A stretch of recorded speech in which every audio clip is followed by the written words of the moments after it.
Emma Sinclair had folded exactly 4 napkin notes in her 9 years as a flight attendant, and none of them had ever felt like this one. "Excuse me, sir." She kept her voice low, professional, steady in the way she'd trained herself to sound even when her pulse was hammering. She set the folded napkin beside his glass of scotch. "First class, seat 2A. Compliments of the crew." Marco Vitale looked up, and something in his face, controlled, unreadable, the face of a man who'd built a career on giving nothing away, made Emma's stomach tighten with the certainty that she'd just done something she couldn't undo. He unfolded the napkin without expression. "Read it once. Read it again. Your wife is in cabin B. She isn't alone." Emma had recognized Renata Vitale the moment she boarded. A photograph pinned in the crew lounge for 2 years now, the wife of a man half of Chicago spoke about only in careful whispers. She'd recognized the man beside Renata too, close enough in cabin B that their heads nearly touched, his hand resting where a husband's hand should have been. Emma had told herself it wasn't her business, had refilled drinks and delivered meal trays for 40 minutes trying to convince herself of exactly that. Then she'd watched Renata laugh, soft, private, the laugh of someone who'd forgotten there was a whole world outside a 5-hour flight. And something in Emma, some old instinct she couldn't fully explain even to herself, had made her fold that napkin instead of walking past it. Marco's jaw didn't move. His hand, resting on the armrest, went very still. "Thank you," he said, voice even, giving nothing away to the passengers around him. "That'll be all." But something had shifted in the cabin's air, invisible to everyone except Emma, who'd spent 9 years reading passengers' moods the way sailors read weather. The stillness in Marco Vitale wasn't calm. It was the particular quiet of a man holding an entire storm behind his teeth. Emma walked back down the aisle on legs that didn't feel entirely her own, aware, with a clarity that made her skin prickle, that she'd just handed a dangerous man information about his own wife's betrayal, and that whatever came next was no longer something she could simply file under "not my business" and forget by the time she landed. The rest of the flight passed in careful, watchful silence. Marco didn't look toward cabin B once, not visibly, though Emma suspected he was tracking every movement back there with the precision of a man who missed nothing. Renata, oblivious, laughed twice more before the descent announcement, each sound landing in the cabin like a small, careless cruelty. When the plane touched down at O'Hare, Emma told herself the story was over. She'd done the decent thing, said her piece, and now it belonged to the Vitales, not to her. She didn't yet know that a black car had already begun circling the employee parking structure outside, driven by a man who worked for Marco and had been given a single instruction before the wheels ever touched the runway: find out everything about the flight attendant in seat 2A's row, starting with her name. She was halfway to her car when she noticed someone had photographed her building's entrance the night before. A printout, tucked anonymously beneath her windshield wiper, no note, no explanation. Just a photograph and the sick, sinking understanding that whatever she'd started with that napkin, someone already knew exactly who she was. Emma Sinclair was 30 years old, and she'd built her entire adult life around the particular freedom of being unreachable at 35,000 feet. She'd grown up in a cramped apartment on Chicago's South Side, raised by a mother who cleaned office buildings at night and came home too tired most mornings to do more than kiss Emma's forehead before collapsing into bed. Money had always been a careful, anxious math in that household. Rent stretched thin, groceries counted twice, every extra dollar accounted for before it arrived. Emma had watched her mother wear herself down to nothing trying to give her daughter a life bigger than the one she had, and it had left Emma with a fierce, private determination. She would build something of her own, something nobody could take from her, and she would never again feel as powerless as she had watching her mother's hands shake with exhaustion at the kitchen table. Flying had given her that. 9 years in, she knew every trick of the job: how to read a nervous flyer's shoulders before they said a word, how to calm a screaming toddler with nothing but a folded napkin animal, how to defuse an argument between passengers before it became a real problem. She was good at her work in a way that had nothing to do with luck and everything to do with paying close attention to people, a skill she'd honed first out of necessity, watching her mother's moods for warning signs, and later out of genuine care. Her apartment sat above a laundromat in Logan Square, small but entirely hers, decorated with souvenirs from layovers in cities she'd once only dreamed about from a cramped kitchen table. Her mother had passed 3 years ago, a stroke sudden and merciless, and Emma still sometimes reached for her phone to call her before remembering there was no one on the other end anymore. That grief lived quietly in her now, folded into the corners of ordinary days, sharpest on holidays and layovers in cities her mother had always wanted to see. Her one unbreakable rule, forged in childhood and never once broken since. She did not stay silent when silence let something unfair happen to someone who couldn't protect themselves. She'd learned that lesson watching her mother swallow every injustice at work rather than risk her job, watching the cost of that silence compound over years until it hollowed something out of her that never came back. Emma had promised herself, young and furious after one particular Christmas her mother had worked a double shift instead of celebrating, that she would never let fear talk her out of doing the decent thing, even when it cost her. She kept one object from her mother, a small compass keychain worn smooth with age, that her mother had bought her the day Emma got her flight attendant wings, a joke about always finding her way home. Emma carried it in her uniform pocket on every single flight, a habit so ingrained she barely noticed doing it anymore. The week before the Vitale flight, Emma had spent an unpaid hour after a red-eye landing sitting with an elderly passenger who'd had a panic attack mid-flight, holding the woman's hand until her breathing steadied and her daughter could be located at baggage claim. Nobody had asked Emma to stay. She'd stayed because leaving felt like abandoning someone in a moment that mattered, the same instinct that had carried her through 9 years of a job that asked more of her heart than most passengers ever noticed. That instinct, the one that made her stay with a frightened stranger, that made her fold a napkin and hand it to a man everyone in Chicago knew to fear, was the same one that had shaped every decision of her adult life. She didn't consider it bravery. She considered it simply the only way she knew how to move through the world without becoming the kind of person who watched injustice happen and called it not her problem. That evening, standing in the parking structure staring at the photograph tucked under her windshield wiper, Emma understood with a slow, cold certainty that the same instinct that had always made her proud of herself had just for the first time made her afraid. She called her best friend Priya, a fellow flight attendant, hands shaking as she described the photograph. "You need to tell someone," Priya said. "Emma, this isn't nothing." "I know," Emma said quietly, staring at the image of her own front door. "I think I already know exactly who I need to tell." She didn't call the police. She didn't call her supervisor. She sat in her car for 20 minutes, turning her mother's compass keychain over in her hand, and made a decision that would pull her fully into a world she'd only glimpsed for 5 hours at 35,000 feet. She was going to find Marco Vitale and she was going to find out exactly what she'd walked into. She didn't have to find him. He found her first.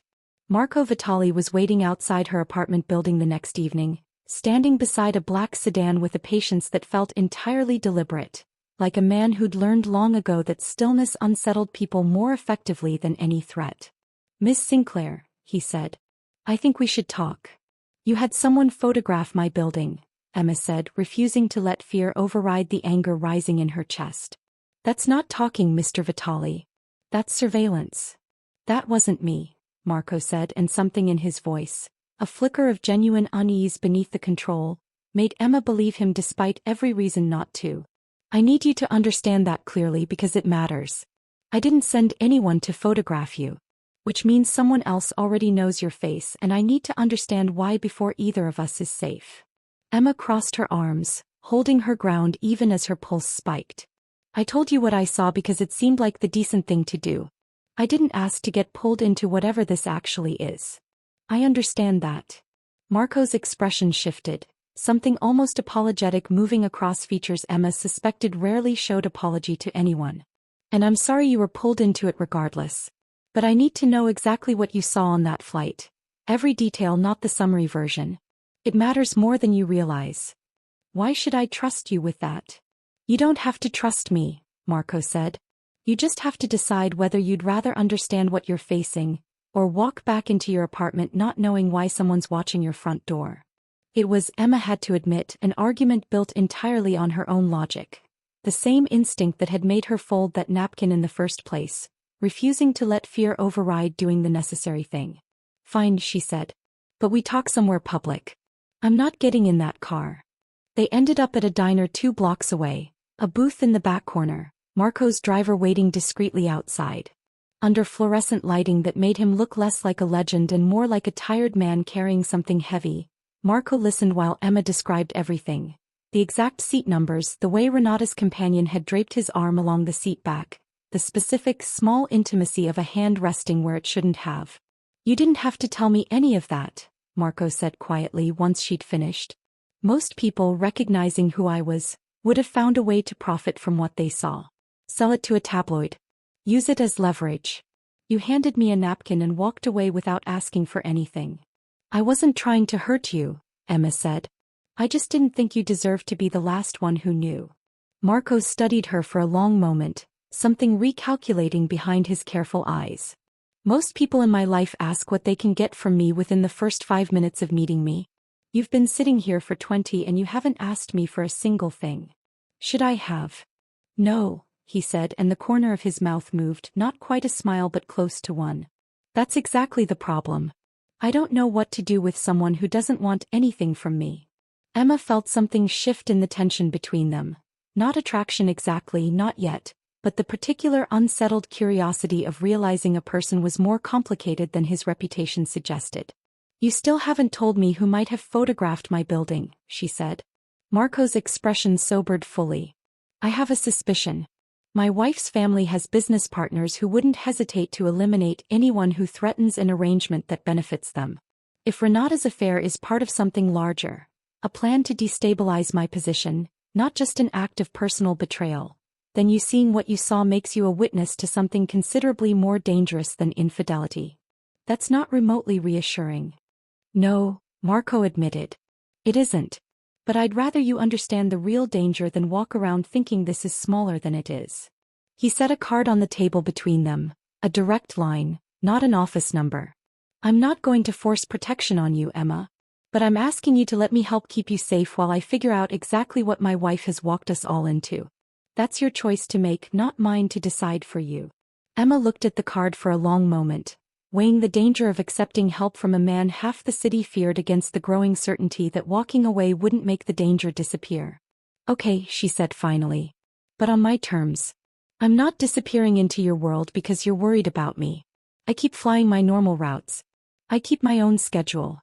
Agreed, Marco said without hesitation, something like respect moving across his face.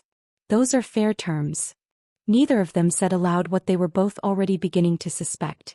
That whatever had started with a folded napkin was only the first thread of something far more tangled and far more dangerous than either of them yet understood. Marco's protection arrived quietly at first. A car stationed near Emma's building each night.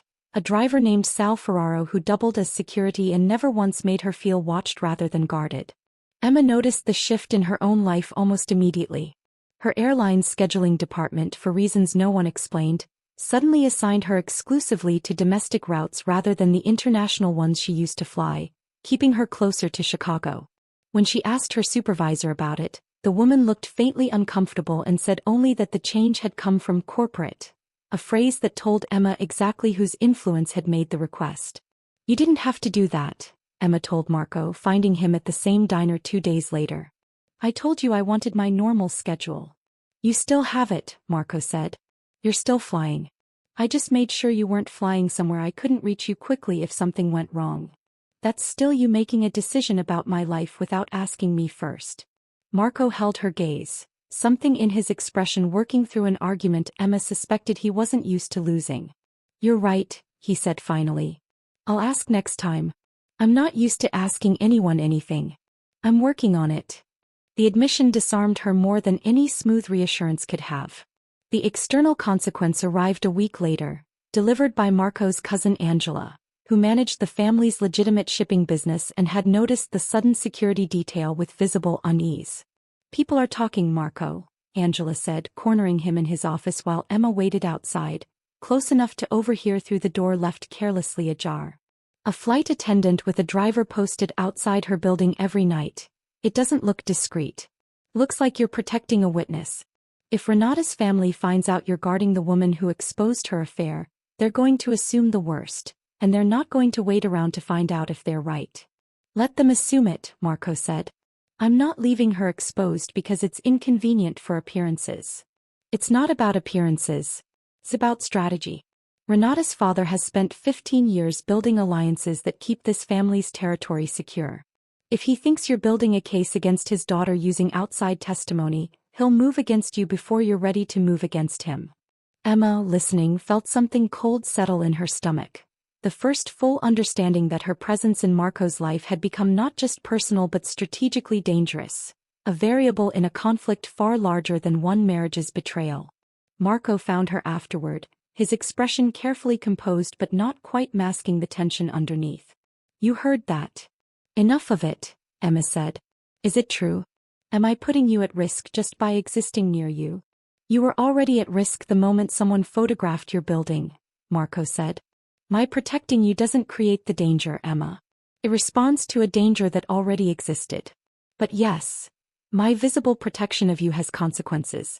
It signals that I believe your account of what you saw matters enough to defend. And if it costs you something, the alliance your cousin mentioned, then it costs me something," Marco said simply without hesitation. "I'm not interested in an alliance built on letting a witness get hurt to keep the peace." Emma studied him, recalculating again the growing gap between the reputation she'd known before that flight and the man actually standing in front of her. "That's not what I expected you to say." "Most people don't expect it," Marco admitted. "I've spent 11 years being exactly as ruthless as this business requires. I'm not interested in pretending otherwise. But ruthless toward threats and cruel toward people who've done nothing but tell me an inconvenient truth are two very different things, and I intend to keep them different."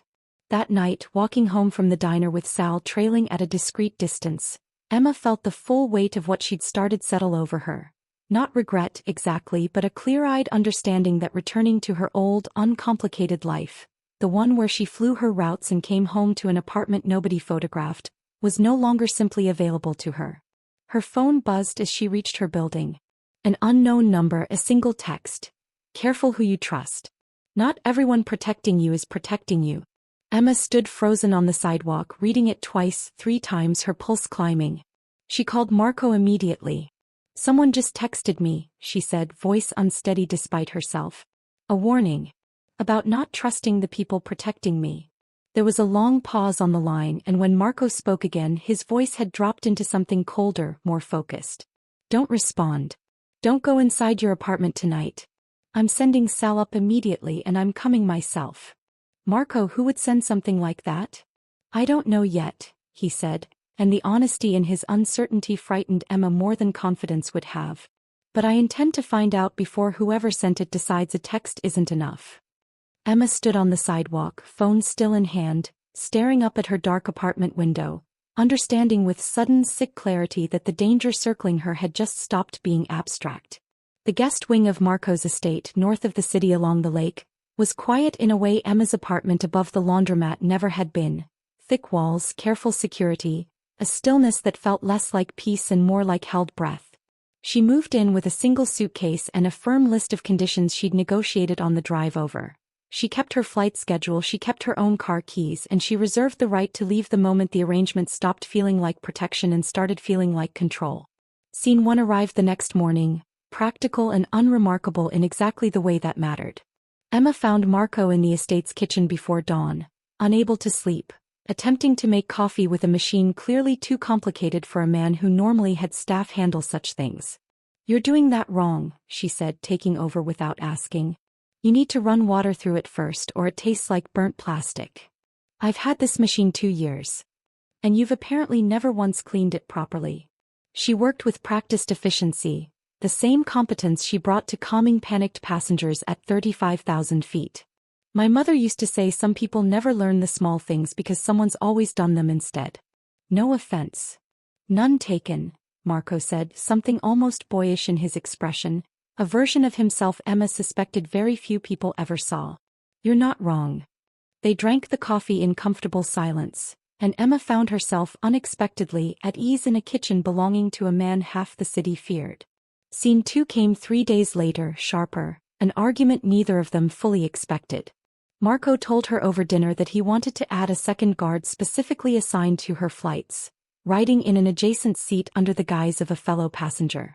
"Absolutely not," Emma said immediately. "I told you I wanted my normal life. Having a bodyguard shadow me at work isn't normal, Marco, it's suffocating."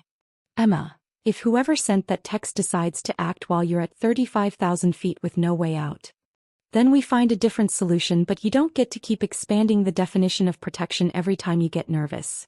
Her voice rose, real frustration cutting through her usual composure.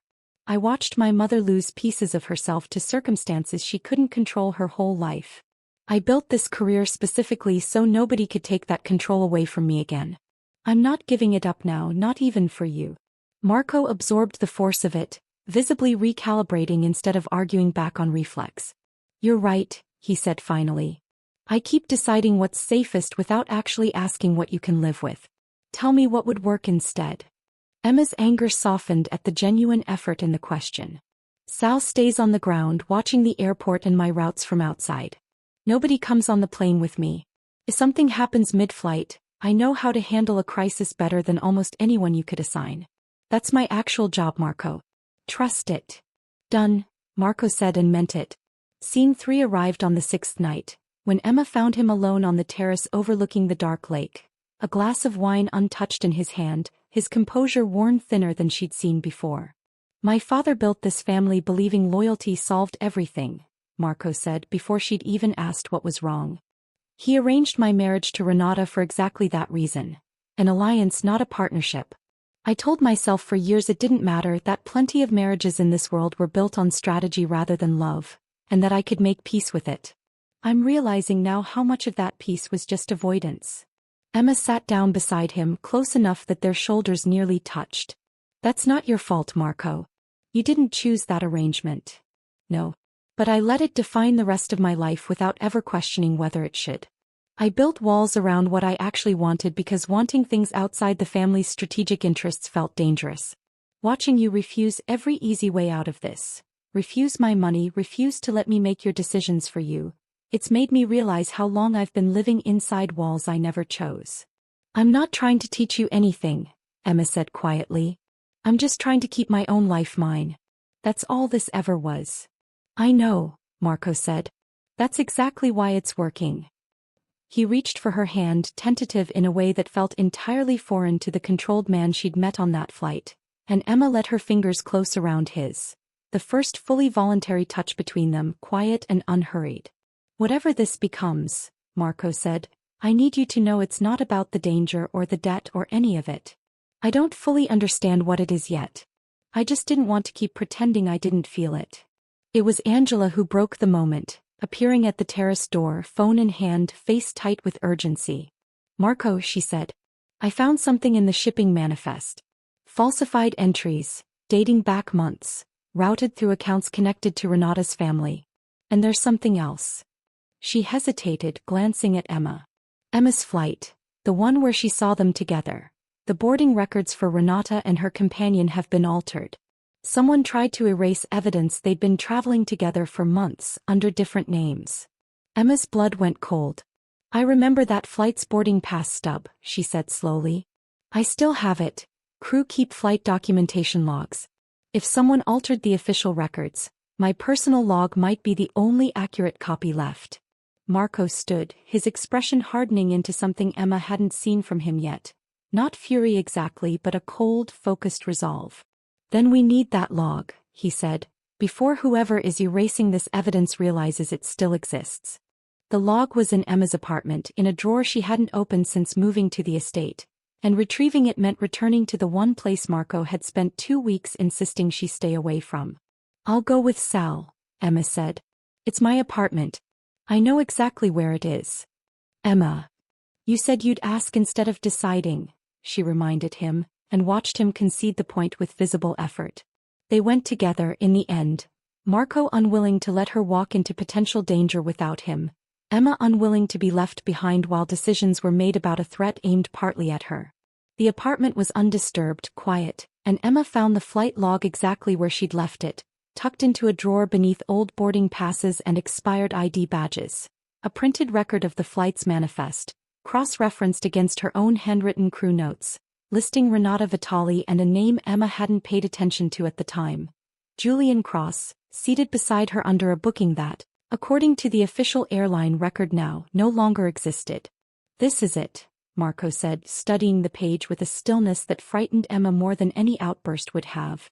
Julian Cross works for Renata's father. He's not just her affair. He's the mechanism. The mechanism for what? For taking my territory, Marco said. If Renata and Julian have been building a paper trail, falsified shipping records, fabricated financial discrepancies attributed to me, they're not just betraying our marriage. They're constructing a case designed to hand control of this family's business to her father's side, using manufactured evidence that makes it look like I've been mismanaging or stealing from my own operation. Emma felt the full weight of what she was holding settle over her. That's why someone photographed my building. Not because of the affair. Because I'm the only outside witness who can prove Renata and Julian were traveling together months before this all supposedly started, which destroys whatever timeline they've built to make it look legitimate. Exactly. Marco's jaw tightened. Which means you're not just a witness to an affair anymore. You're the one piece of evidence capable of unraveling their entire plan. The phone rang before either of them could say more. Angela, breathless, urgent. Renata knows, she said. Someone told her you found the flight discrepancy. She's accelerating, Marco. She's called a family meeting for tomorrow night, presenting the falsified shipping records publicly, in front of every captain and associate loyal to you. If she gets ahead of this, gets the narrative out first, it won't matter what's actually true. It'll matter what everyone believes. Marco's hand tightened around the flight log. Then we get there first. That night, back at the estate, the tension between them had shifted into something sharper, more urgent. Not fear exactly, but the electric awareness of two people staring down a deadline neither could avoid.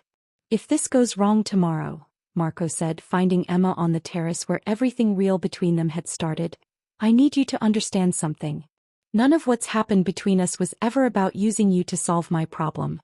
Whatever happens with Renata, whatever happens with the business, that's separate from what I feel standing here with you. I know, Emma said, and found to her own surprise that she meant it completely. That's exactly why I'm not letting you walk into that meeting without the one piece of proof that actually protects you. He reached for her hand, not pulling, simply offering, and she let her fingers close around his, steadier now than she'd felt in weeks. Tomorrow changes everything, Marco said. One way or another. Then let's make sure it changes it the right way, Emma said, not the way they've planned. Neither of them slept well that night.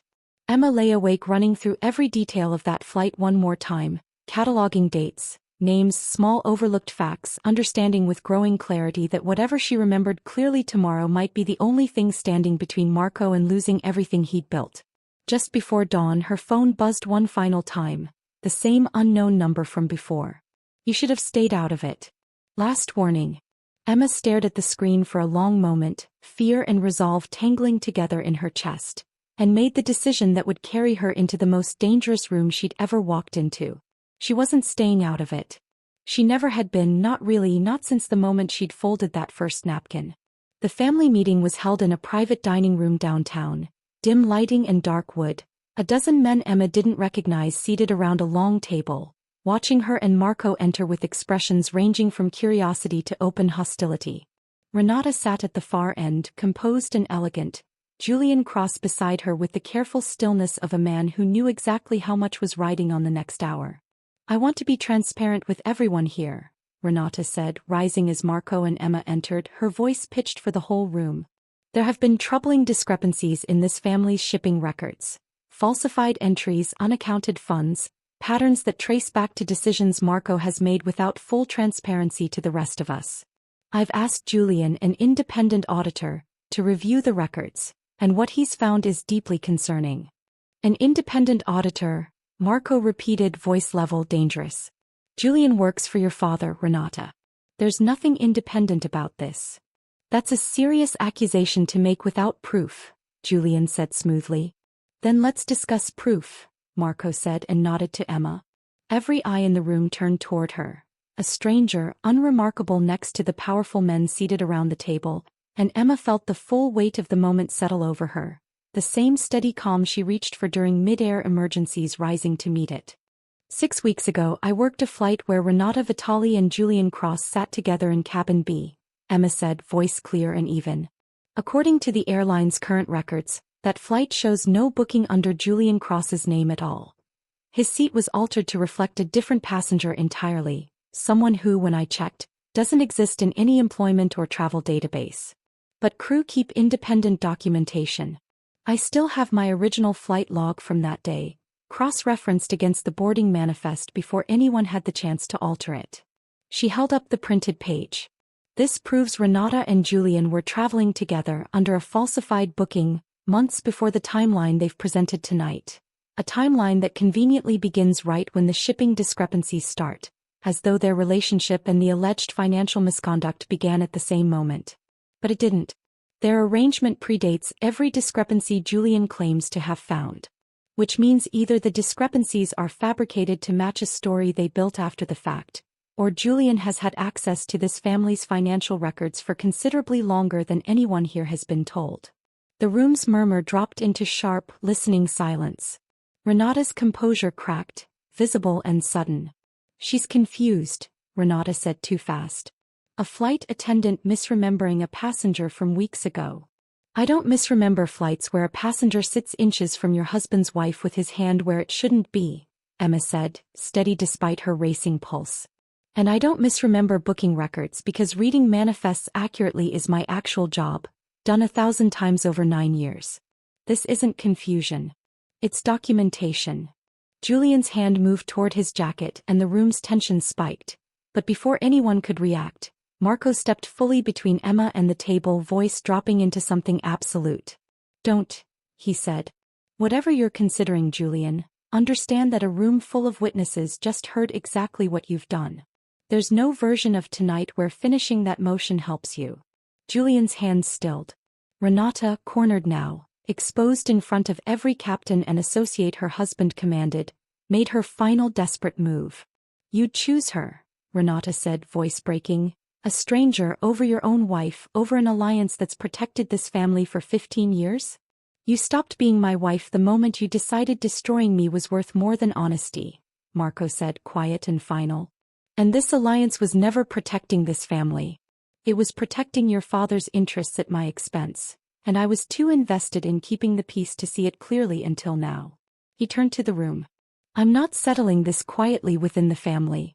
I'm handing everything Emma and Angela have uncovered to the authorities investigating the shipping discrepancies.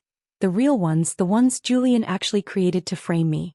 Renata's family alliance ends tonight. I know exactly what that costs this organization in territory and protection. I'm choosing it anyway because I'd rather run something smaller and honest than something larger built on being erased by my own wife. The room erupted into low, urgent conversation. Captains recalculating loyalties in real time. The 15-year alliance Marco had just severed, sending visible ripples through every man at the table. Julian, seeing the room turn, made one final desperate lunge toward the door, and it was Marco who caught him, restraining him with controlled, precise force rather than violence, holding him until his own security could take over. Call it in, Marco told Sal, breathing hard but steady. Everything. Let the actual authorities finish this, not us. In the sudden, ringing quiet afterward, Renata stood alone at the far end of the table, her scheme unraveled publicly, her father's alliance severed, the man beside her restrained and finished. She had lost, in a single evening, both the business she'd tried to steal and the man she'd tried to use it against. Emma found herself shaking once the adrenaline began to drain, and Marco was there instantly, one arm steadying her, his voice dropping into something raw beneath the composure he'd maintained for the room. Are you all right? I'm okay, Emma managed. It's over. It's over, Marco said. Because of you. You're the one who gave up the alliance, Emma said. That was your sacrifice, not mine. You're the one who kept a piece of paper safe for 6 weeks because some instinct told you it might matter, Marco said. I just had the sense to listen when you handed it to me. Around them, the room slowly emptied, captains departing in tense, uncertain clusters. The 15-year foundation of Marco's territory visibly, irreversibly changed. But Marco didn't look at the wreckage of the alliance with regret. He looked at Emma, steady despite everything, and understood that whatever he'd lost tonight, he'd traded it for something considerably more honest than what he'd had before. The weeks that followed tested exactly how much Marco's territory could absorb the loss of Renata's family alliance. 2 associates realigned themselves elsewhere, unwilling to work for a boss who'd severed 15 years of protection over what they privately called a flight attendant's word.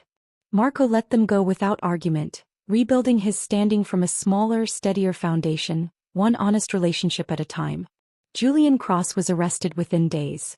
The falsified shipping records and altered flight manifest together constructing a case solid enough that the authorities didn't need Marco's testimony at all. Emma's preserved documentation had done the heaviest lifting. Renata, facing her own exposure, quietly left Chicago rather than face the family and community she tried to deceive. Her father's alliance with Marco's organization dissolved entirely, weakening Marco's territory in ways that would take years to fully rebuild. "You could have kept the alliance," Emma told him one evening, finding him in his study, surrounded by financial documents charting the organization's smaller, altered future. "Found some quieter way to expose Julian without severing everything Renata's family provided." "I could have tried," Marco admitted. "But it would have meant staying married to the story that let this happen in the first place. A marriage of convenience I'd used for years to avoid asking what I actually wanted. I'm done building my life around convenience stories, Emma. This was overdue whether you'd ever handed me that napkin or not. That's a generous way of looking at a costly decision." "It's the honest way," he said. "You've spent a month teaching me the difference." Emma returned to her regular flight routes the following week. She'd made that non-negotiable from the beginning, and Marco never once tried to talk her out of it again after their disagreement on the terrace. But she returned to Marco's estate each time she landed, not out of obligation, but because it had, somewhere in the chaos of the last month, become the place that actually felt like home. One evening, closing up her apartment for good, she was moving her things gradually on her own timeline, into the estate's guest wing that no longer felt like a guest wing at all. Marco found her holding her mother's compass keychain, turning it over in her hands. "You still carry that on every flight," he said. "Always will," Emma said. "It's not really about finding my way home anymore. It's about remembering that even when everything gets complicated, you can still choose to do the honest thing and trust it'll lead somewhere worth being." She looked at him, something soft and certain in her expression. "That's what you did too. Chose the honest thing even when it cost you 15 years of easy protection." "I didn't do it to earn anything from you," Marco said. "I know," Emma said. "That's exactly why I'm still here." She reached for his hand, deliberate, entirely her own choice, the same way she had on that first quiet night on the terrace. "I'm choosing to stay in Chicago," she said. "Not because you protected me. Because you gave me a version of honesty I didn't know I was looking for, and I want to see where it leads on my own terms, flying my own routes, building this with you rather than being folded into your world." "Then let's build it," Marco said, lacing his fingers through hers, "together however you need it." She smiled, full and unguarded, nothing like the careful composure she'd worn folding that first napkin, and kissed him, soft and certain, sealing a choice made freely by two people who'd both learned at real cost that real protection means being given the freedom to choose, not the obligation to stay. Emma still keeps her mother's compass keychain in her uniform pocket on every flight, and she still believes, more firmly now than ever, that the moment you choose silence over an uncomfortable truth, you hand your own conscience over to someone else's convenience. If this story stayed with you, I want to know what you think. Was Emma right to get involved by writing that note, or should she have stayed silent and let it not be her problem? Tell me your honest answer in the comments and why you believe it. If you love slow-burn mafia romance built on courage and honesty rather than fear, subscribe. The next story is already on its way.